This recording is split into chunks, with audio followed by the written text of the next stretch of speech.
Bienvenue dans Sacrée Sexualité, le podcast où on parle de sexualité, mais pas comme à la télé. Je m'appelle Livia Quero, je suis écrivaine, je suis coach en sexualité et je suis aussi très très fan de comédies romantiques. Et tu vois, dans les comédies romantiques, le sexe c'est toujours automatique, fluide, génial et parfait. Et ça ressemble pas trop à la réalité. On ne nous montre pas tous les moments maladroits, compliqués, qui sont durs à naviguer. Et on ne nous montre pas non plus toute la dimension magique, sacrée de la sexualité qui va bien au-delà de mélanger les corps. Eh bien, tu sais quoi, dans ce podcast, c'est exactement ce qu'on va faire. On va parler des choses qui sont un peu compliquées, un peu difficiles et dont personne ne parle jamais. Et en même temps, on va parler de la dimension spirituelle, énergétique de la sexualité qui en fait un outil qui te permet de te reconnecter à qui tu es et qui impacte tous les aspects de ta vie. Je suis très heureuse de t'accueillir dans ce podcast et je te dis à tout de suite pour l'épisode du jour. Hello, hello, hello, bienvenue dans ce nouvel épisode de Sacrée Sexualité. Je suis trop heureuse de te retrouver. Merci déjà du fond du cœur à toutes les personnes qui m'ont fait des retours sur le podcast, qui m'ont écrit, qui m'ont laissé des commentaires. Merci, ça me fait tellement plaisir.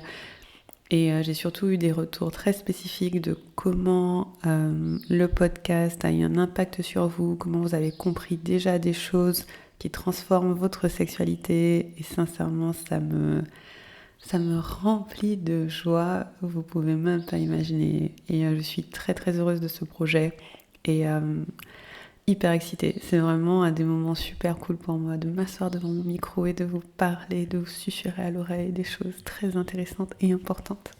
Du coup, je voulais commencer par dire merci. Merci pour votre soutien, merci d'être là, merci pour votre écoute. Vous faites partie des premiers auditeurs de ce podcast à renommée internationale, n'est-ce pas? Donc, j'ai beaucoup de reconnaissance et de gratitude pour vous. Aujourd'hui, je vous propose un format d'épisode un peu différent. Il va être plus court. Et je me suis dit que j'allais, en plus de l'épisode hebdomadaire, où là je développe, je raconte des histoires, je raconte ma vie, tout ça. Là, je vais faire des épisodes un peu plus courts, entre 10 et 15 minutes, peut-être, 10 et 20 minutes, où je vais vous partager un point précis, un conseil précis pour vous aider à avoir une plus belle sexualité, plus de plaisir, mais aussi libérer des blocages et des traumas par vous-même en fait, pour apaiser votre système nerveux. Du coup, c'est un peu comme votre snack, vous voyez, quand vous êtes pressé, vous écoutez 10-15 minutes et là, voilà, vous avez un conseil que vous pouvez appliquer directement. Et dans les plus longs épisodes, je passerai plus de temps à rajouter du contexte et vous raconter ma vie et tout ça. Mais là, l'objectif pour moi, c'est vous donner un conseil précis. Donc j'espère que vous allez bien aimer, vous me direz. Il y a un principe qui pour moi est très important en sexualité, mais dont personne ne parle jamais. Et du coup, c'est ce que je vais vous partager aujourd'hui. En particulier, c'est intéressant pour vous si vous avez une vulve, si vous êtes une femme, une personne non-binaire avec une vulve, mais je pense que c'est intéressant pour tout le monde. Quand on travaille, notamment en résolution des traumas, donc quand je travaille avec quelqu'un qui a des traumas dans sa sexualité ou qui a des blocages ou qui a des choses qui sont un petit peu difficiles à naviguer, on va jamais directement sur le thème de la sexualité. C'est pas directement « Oh quoi, tu as du mal à faire l'amour, vas-y, fonce, fais-le quand même !» Non, c'est pas du tout ce qu'on fait. Au contraire, on va y aller très doucement et on va faire une approche qui est une approche de l'extérieur vers l'intérieur. Donc retenez ça bien, l'extérieur vers l'intérieur. Donc si aujourd'hui votre sexualité c'est une chose que vous cherchez à améliorer, à naviguer, à avoir plus de plaisir, et que vous avez un petit peu de résistance et de tension par rapport à ça, ma recommandation, c'est de pas forcément y aller directement, mais de travailler de l'extérieur vers l'intérieur. Qu'est-ce que ça veut dire de l'extérieur vers l'intérieur ? Et vous verrez qu'il y a deux interprétations à ça, donc les deux sont importantes. De l'extérieur vers l'intérieur veut dire qu'avant d'aller chercher directement le plaisir dans la sexualité, vous pouvez chercher le plaisir à l'extérieur de vous, à l'extérieur de votre corps. Ça veut dire quoi ? Ça veut dire voir qu'est-ce qui dans votre environnement peut vous donner du plaisir. Comment vous pouvez avoir des plus belles expériences, des plus belles relations. Peut-être que votre plaisir, il est dans le fait de vous balader en nature, peut-être que c'est dans le fait de manger des bonnes choses, peut-être que c'est dans le fait de jouer avec vos animaux, peut-être que c'est dans le fait de partir à l'aventure avec vos enfants. Et en fait, cultiver ce plaisir à l'extérieur, donc de loin, permet de créer un environnement où vous vous sentez plus en joie, plus en vie et plus en sécurité. Et là, déjà, vous commencez à travailler sur votre sexualité. Quand vous créez un environnement, une vie autour de vous qui a de la saveur, ça impacte votre sexualité. Et donc ça, c'est... Voilà, si on prend de très très très large, c'est votre environnement. Et après, si on ramène un petit peu plus vers l'intérieur, ça va être vos relations intimes.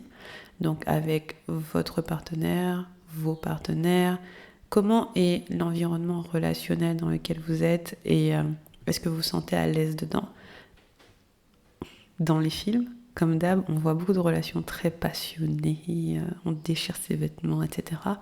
Mais dans le cadre de soigner, libérer sa sexualité, c'est pas tant la passion qui nous intéresse, mais c'est la sécurité. C'est pas glamour, hein. Je sais pas, genre, comme je le dis, c'est pas comme dans les films. Au contraire, pour avoir une belle sexualité, on va surtout chercher à se sentir en sécurité et à l'aise. Du coup, la question, ça va être, est-ce que je me sens en sécurité avec ce ou cette partenaire? Est-ce que mon système nerveux est apaisé quand je suis avec cette personne? Ou est-ce qu'au contraire, elle appuie sur tous mes boutons et je suis tout le temps en anxiété et c'est tout le temps beaucoup, beaucoup, beaucoup trop? Parce que la passion, c'est hyper bien et j'adore, c'est hyper important, mais il y a des moments où la passion peut virer vers l'anxiété. Et du coup, comment on fait pour juste se sentir bien? Alors ça peut être se sentir bien, excité, heureux, joyeux, apaisé, mais dans tous les cas, se sentir en sécurité. Et donc du coup, ça peut être une chose à regarder dans votre relation, est-ce que vous vous sentez en sécurité? Donc l'environnement relationnel, il est très important. Et si vous n'avez pas cette sécurité-là, ça peut être intéressant de voir comment vous pouvez l'obtenir, soit en voyant vous-même voilà, quelles sont les choses à libérer à l'intérieur de vous, soit en parlant à votre partenaire et en voyant quelles sont les choses que vous pouvez explorer ensemble, mais en tout cas, créer cet environnement relationnel est important. Et après, on arrive à votre corps. Et avant même d'arriver dans la sexualité, ça peut être tout votre corps. Donc comment vous pouvez commencer à apprécier votre corps en entier? Peut-être, il y a un exercice que je donne tout le temps à mes clients, c'est de se regarder nu dans un miroir tous les jours pendant 30 jours. Est-ce que vous êtes capable d'apprécier votre corps en entier? Est-ce que vous êtes capable d'écouter vos besoins et vos désirs? Par exemple, tout à l'heure, je parlais d'aller en nature, je parlais de manger des bonnes choses. Ça, c'est lié à votre corps. C'est de quoi vous avez envie. Est-ce que vous êtes capable d'aller dans ce qui vous fait envie? Est-ce que vous dites oui à ce qui est bon pour vous, non à ce qui n'est pas bon pour vous? Vous pouvez... Là, c'est aussi du travail sur votre sexualité. C'est juste que on travaille tout ce qu'il y a autour. Et donc, votre corps, vous pouvez commencer à lui donner du plaisir en vous demandant de quoi j'ai envie, qu'est-ce qui me ferait du bien. Et ça peut être manger des bonnes choses, comme vous l'avez repéré, j'adore manger, donc ça revient souvent. Ça peut être me faire un massage, ça peut être me faire les ongles, ça peut être partir faire la muscu, je sais pas, mais comment je prends soin de mon corps tout en entier, comme le temple de plaisir qu'il est. Parce que votre corps, il reçoit du plaisir sans arrêt. Il peut être tout le temps dans le plaisir du moment que vous êtes connecté à l'instant présent et que vous faites ce qu'il a envie. Alors c'est pas toujours facile en pratique puisque voilà la vie, mais et voilà, c'est arriver à écouter vos envies, vos désirs en présence et au quotidien, c'est déjà être dans le plaisir. Et ensuite, on va aller vers la sexualité. Et on va commencer à se toucher de manière sexuelle et à aller chercher des relations sexuelles, etc. Et donc là, c'est la première approche de l'extérieur vers l'intérieur pour avoir une sexualité pleine de plaisir.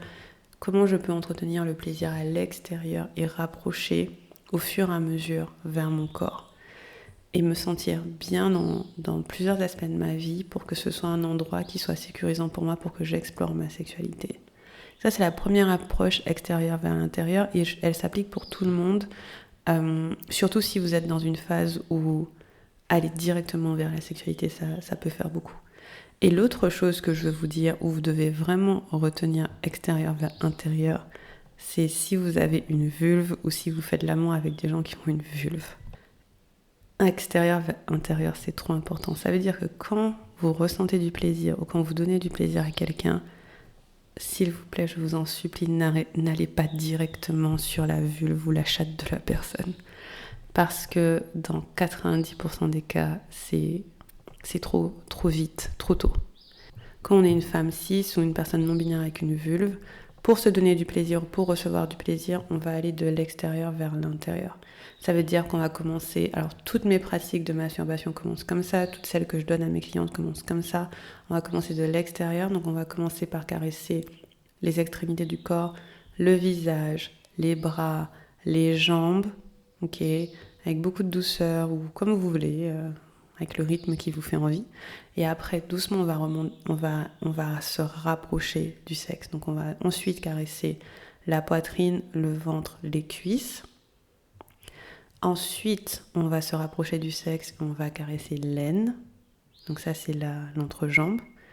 Et après, étape par étape, on fait l'aine, les lèvres extérieures, les lèvres intérieures, le clitoris. Et seulement quand la vulve est prête, il peut y avoir pénétration. Ça change tout à la vie. C'est genre le secret. Sincèrement, par exemple, si vous avez envie de donner du plaisir à une chatte ou une vulve, le réflexe qu'il peut y avoir, c'est aller directement toucher, faire un cuni. Oui, comme ça tu vas mouiller, nana. Non, franchement, vous serez plus efficace, ça ira plus vite, ce sera plus agréable. Si vous commencez par caresser le visage de la personne. C'est bizarre à dire, mais caresser le visage, le dos, les jambes, ça fait monter l'énergie et en fait, elle se rassemble au niveau du sexe. Et ça, c'est pour les personnes qui ont une vulve. Donc, essayez, vous allez voir. Moi, je sais que c'est radical. C'est beaucoup plus efficace, ça, pour moi, que d'aller directement sur la vulve. Et c'est le cas de beaucoup de mes clientes. A contrario, si vous avez un pénis ou si vous faites l'amour avec des gens qui ont un pénis, c'est l'inverse. On va plutôt aller de l'intérieur vers l'extérieur. L'idée, c'est que on donne de l'attention d'abord au pénis, et ça peut être avec des caresses, avec un massage du pénis, avec une fellation, peu importe. En tout cas, on donne d'abord de l'attention au pénis, et ensuite cette énergie va s'étendre sur le reste du corps. Elle va s'étendre sur le ventre, elle va s'étendre sur la poitrine, elle va s'étendre sur les bras. Et vous verrez qu'en commençant comme ça, et vous pouvez donner beaucoup d'attention au reste du corps, l'érection peut être plus facilement maintenue. Et donc là, c'est dans le cas où on va à l'inverse, on va de l'intérieur vers l'extérieur quand on a des personnes qui ont des pénis. Donc vous pouvez essayer à la maison et me dire, pareil, la plupart de mes clientes qui font l'amour avec des hommes qui ont des pénis me disent que ça fonctionne. Donc voilà, extérieur vers l'intérieur si vous voulez au fur et à mesure travailler votre sexualité. Extérieur vers l'intérieur si vous avez une vulve ou si vous faites l'amour avec des gens qui ont des vulves. Et intérieur vers l'extérieur quand vous voulez donner du plaisir à un pénis. Donc c'est vraiment commencer à donner de l'attention au sexe directement et aller ensuite. Et la raison pour laquelle en fait souvent quand on est hétérosexuel et que les hommes cis ils font l'amour avec des femmes cis, ils se disent je vais directement sur les seins et la vulve, c'est parce que pour eux ça fonctionne comme ça. Mais pour nous c'est l'inverse. Voilà. Je vous ai donné les secrets de l'univers. Toute votre vie va changer. Votre vie sexuelle va être absolument transformée par cette information. Et donc voilà, j'espère que cet épisode vous a plu, que vous avez appris des choses avec. C'était un petit épisode bonus. Et je vous dis à très bientôt pour le prochain qui sera un peu plus long. Je vous embrasse très fort et je vous dis à bientôt.